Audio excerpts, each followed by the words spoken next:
Hoy mga cleaners, maiwan ah. Hoy princess, ano na, tara na, tambay na tayo. Wait lang, naglilinis ako, cleaners. Hoy, wag kang panggap, hindi mo nga malinis ang mo. Nasaan na yung mga ambag nyo sa paluwagan? Boy, magdodota kami boy. Tara. Boy, walang gagamit ng vanguard ah. Hoy, group 1, maiwan kayo, mag-practice tayo. Ang laban para sa bayan. Sige, wag nyo pang seryosohin. From the top. Hoy, putang ina mo, cleaners ka. Tang ina mo, bumalik ka dito, susuntokin kita. Huwag kang papasok bukas, papakita ka sa putang ina mo. Hoy, bumalik ka dito. Class, when I was your age, Nice one. we didn't have a lot of money. We were not rich. My mother, she told me, wala man ako mapamana sa'yo. But what she gave me? Knowledge. Knowledge.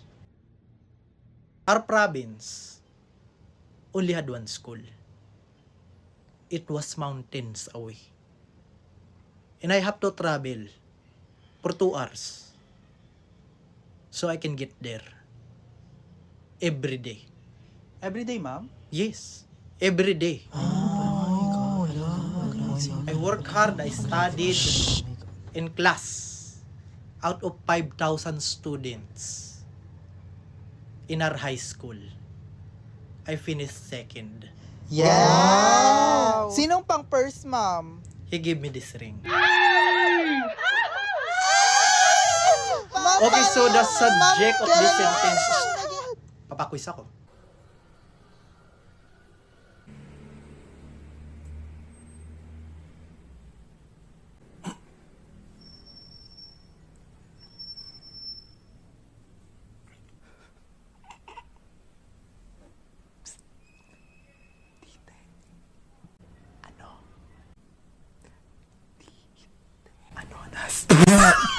Hoy!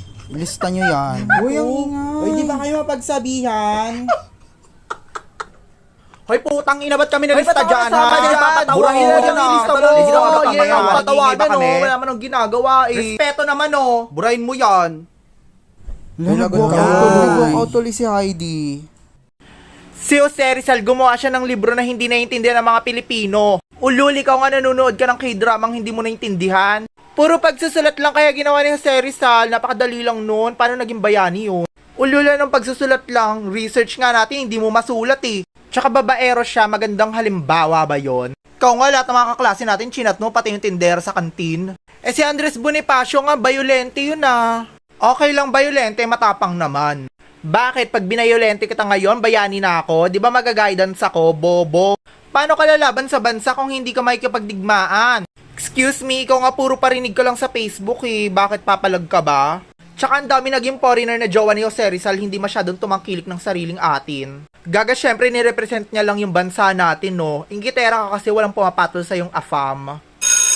Ba't di niya ako binilik sa GC? Joke lang naman yung pag-leave group ko. Hindi ko naman kasi importante, bakit may assignment ka ba? Assignment? May assignment ba?